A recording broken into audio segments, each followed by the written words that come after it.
Hello दोस्तों, आज के वीडियो में हम ये जानेंगे कि कंपाउंडिंग का पावर एक्चुअल में काम कैसे करता है।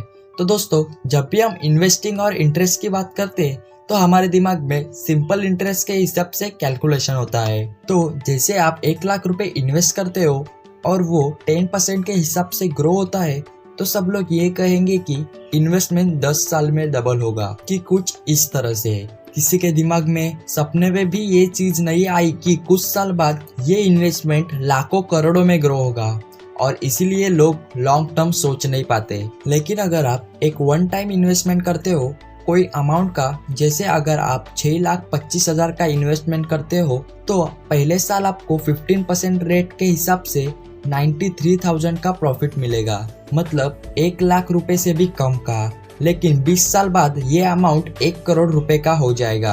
फिर उसके बाद आपको दूसरा करोड़ कमाने में सिर्फ 5 साल और लगेंगे, और फिर तीसरा करोड़ कमाने के लिए सिर्फ 2.5 साल और लगेंगे, और इसी तरह आप अपना अगला करोड़ रुपया उससे भी कम टाइम में कमाते रहोगे। तो दोस्तों, ये थी कंपाउंडिंग की पावर, जिसके वजह से अमीर लोग अमीर बनते जा रहे हैं और मिडिल क्लास लोग वही रह जाते हैं। इसलिए आप अपने लाइफ का 1 लाख रुपए हार्ड वर्क करके कमा सकते हो, लेकिन अपने लाइफ का पहला करोड़ रुपए आप स्मार्ट वर्क करके ही कमा पाओगे, क्योंकि कोई भी मिडिल क्लास आदमी अपने घर के लॉकर में या एफडी में पैसे सेव करके करोड़ रुपया नहीं जमा कर सकता। तो 2010 में एक आदमी ने 50 लाख की प्रॉपर्टी ली थी मुंबई में, तो 10 साल बाद उस प्रॉपर्टी की वैल्यू 1 करोड़ रुपए हो गई है। और दूसरी तरफ उसने 2 साल पहले म्यूचुअल फंड में इन्वेस्ट करना शुरू किया था, और उसमें उसने 500 रुपए इन्वेस्ट किया। एक्चुअल में उसका इरादा था 500 रुपए की SIP का, लेकिन उसका फर्स्ट पेमेंट होने के बाद उसने अपनी SIP स्टॉप कर दी, तो वो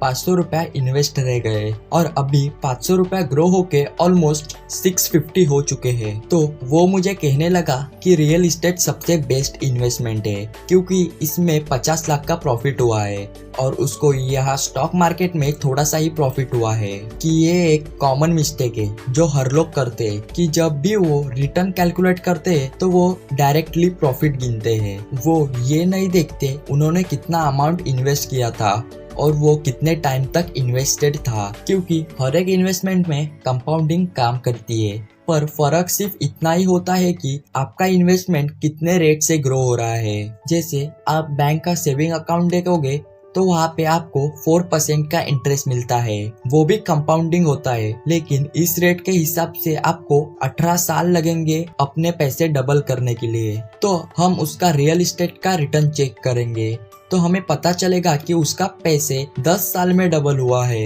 इसका मतलब है कि उसको सिर्फ 7% का कंपाउंडिंग ग्रोथ रेट मिला है, और हमारे कंट्री में इन्फ्लेशन यानी महंगाई भी 7% से ग्रो होती है। तो एक्चुअल में अगर देखा जाए तो उसने 0 रुपए का प्रॉफिट कमाया, क्योंकि उसका 50 लाख का प्रॉफिट इन्फ्लेशन में एडजस्ट हो गया। लेकिन सच ये है कि इंडिया का हर एक आदमी हर साल टैक्स पे करता है इन्फ्लेशन के नाम पे। अमीर लोगों से गवर्नमेंट इनकम टैक्स के नाम पे टैक्स लेती है, और गरीब लोगों से महंगाई के नाम पे टैक्स लेती है। बहुत लोगों को ये चीज पता नहीं चलती कि एक्चुअल में हो क्या रहा है। सेविंग तो कर रहे तो भी वो अमीर क्यों नहीं बन रहे, क्योंकि हम इंडियंस सेविंग में तो बहुत आगे है पर इन्वेस्टिंग में बहुत पीछे। तो दोस्तों, आपको स्टॉक खरीदने के लिए एक अकाउंट ओपन करना है तो उसका लिंक नीचे डिस्क्रिप्शन में है। तो अगर आपको ये वीडियो पसंद आया हो तो लाइक करो, नहीं पसंद आया हो तो डिसलाइक करो।